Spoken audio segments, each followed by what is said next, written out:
Talasan niyo yung mga mata niyo. O, diba? Kitang-kita si Beshi, be. Ayan o, nasa gitna.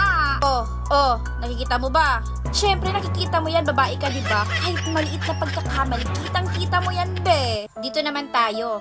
Ayan, pahirapan tayo dito, be, ah. Cherise, ayun lang guys, oh, nasa taas lang si Owl. Kaya ngayon, maglalaro tayo ng Who's the Spicy?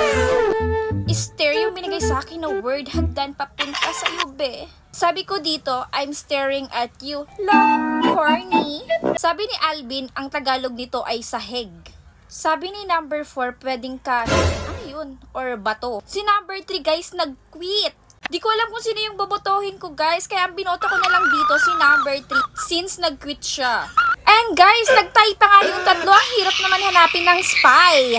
Sabi dito ni 4, kadalasan bato pag malaki ang bahay. Si number 4 daw yung spy, sabi ni number 2. Paano mo nasabi? I-vote ko dito, guys, si number 2. Hoy! Siya nga ba yung spy? O, sinisisi mo pa si number 4, ikaw pala yung spy.